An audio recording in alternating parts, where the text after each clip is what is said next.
ಯಾರು ಕೇಳ್ತಿದ್ದವರು ಯಾರು? JDS ರಾಜ್ಯಾಧ್ಯಕ್ಷ. ಏನು ಮಾಡೋಕ್ಕೆ? ಕಮಿಟಿನೇ ಆಗಲಿಲ್ಲ ಸ್ವಾಮಿ. ಒಬ್ಬನೇ ರಾಜ, ನಾನು ರಾಜ್ಯಾಧ್ಯಕ್ಷ, ಸೆಕ್ರೆಟ್ರಿ ಇಲ್ಲ, ಯಾವನೂ ಇಲ್ಲ, ಆಜು ಬಾಜು ಎಲ್ಲ ಈ ಮಂತ್ರಿ ಸೈನಿಕನೇ ಅಂತ ಹೇಳೋಕೆ ಒಬ್ಬನೂ ಇಲ್ಲ ಅಂಥ ಕತೆ. ಅದು ಏನಿದ್ರು ಫ್ಯಾಮಿಲಿ ರೀ, JDS ಫ್ಯಾಮಿಲಿ ಅದು. ಹಾಗಾಗಿ ಸುಮ್ಮನೆ ಅದರಲ್ಲಿ ಏನು ಮಾತಾಡ್ತಾ ಇದ್ರೆ ಏನು ಪ್ರಯೋಜನ. ಈಗ ಇಷ್ಟು ಫೋಟೋ ಬರ್ತಾವೆಪ್ಪ, ಮೋದಿಯವ್ರ ಜೊತೆ ಫೋಟೋ ಬಂದು, ಶಾ ಅವ್ರ ಜೊತೆ ಫೋಟೋ ಬಂದು, ಇನ್ನು ಬೇರೆ ಜಾತಿಯವನು ಯಾರು ಅವ್ರ ಜೊತೆಗೆ ಇನ್ನೊಬ್ಬ ಲೀಡ್ರ್ ಯಾವನಾರು ಇದ್ದಾನ ಆ ಫೋಟೋದಲ್ಲಿ? ತಾತ, ಮಗ, ಮೊಮ್ಮಗ, ಇದು ಪಾರ್ಟಿ.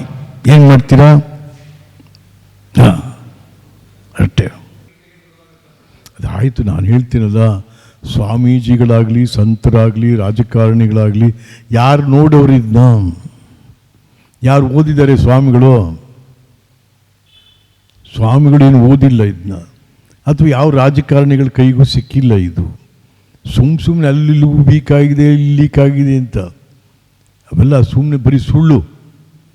ಅದರಿಂದ ನೀವು ವರದಿನ ಜನಕ್ಕೆ ತೋರಿಸ್ತೋರ್ತು ಹೆಂಗೆ ಅರ್ಥ ಆಗುತ್ತೆ ರೀ? ಈಗ ನಮ್ಮಲ್ಲಿ ನೋಡ್ರಿ, ಇದು ಹಾವನೂರು ಕಮಿಷನ್ ರಿಪೋರ್ಟ್ ಇದೆಯಲ್ಲ, ಹಾವನೂರು ಕಮಿಷನ್ ರಿಪೋರ್ಟ್ನ ಸುಟ್ಟರು ಸದನದಲ್ಲೇ.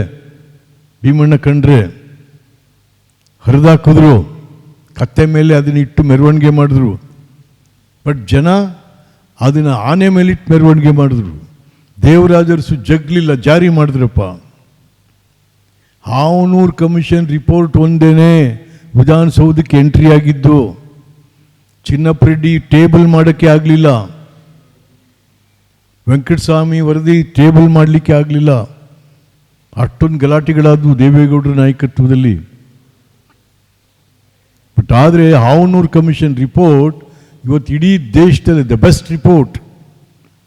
ಎಲ್ಲರೂ ಇದ್ದಾರೆ ಅದರಲ್ಲಿ, ಮೇಲ್ವರ್ಗದ ಒಕ್ಕಲಿಗರು ಇದ್ದಾರೆ, ವೀರಶೈವರಿಗೆ 5% ವಿಶೇಷವಾದಂಥ ಇದಿದೆ, ಎಲ್ಲರೂ ಇದ್ದಾರೆ ಅದರೊಳಗಡೆ.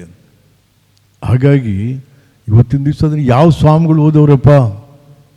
ಸ್ವಾಮಿಗಳಿಗೆ ಕಾನ್ಸ್ಟಿಟ್ಯೂಷನ್ನು ಗೊತ್ತಿಲ್ಲ ಅವ್ರಿಗೆ. ಕಾನ್ಸ್ಟಿಟ್ಯೂಷನ್ ಓದೋರ ಸ್ವಾಮಿಗಳು ಅಂಬೇಡ್ಕರ್ನ ಅವ್ರ ಬಾಯಲ್ಲಿ ಅಂಬೇಡ್ಕರೂ ಬರಲ್ಲ, ಭಾರತವೂ ಬರೋದಿಲ್ಲ, ಮತ್ತು ಇದನ್ನು ಹೆಂಗೆ ಹೇಳ್ತಾರೆ ಸ್ವಾಮಿಗಳು? ಹಾಗಾಗಿ ಸುಮ್ಮನೆ ಅನಾವಶ್ಯಕವಾಗಿ ನಮಗೆ ಗೊತ್ತಿದೆ, ನಾವು ಓದಿದ್ದೀನಿ, ಏನೂ ಇಲ್ಲ. ಯಾರು ಓದೋರು ಇದನ್ನ, ಯಾರು ನೋಡೋರು ಹೋಗಲಿ. ಅದರಿಂದ ನಾನು ನಮ್ಮ ಕುಮಾರಸ್ವಾಮಿಯವರು 2 ಸಾರಿ ಮುಖ್ಯಮಂತ್ರಿ ಆದವರು.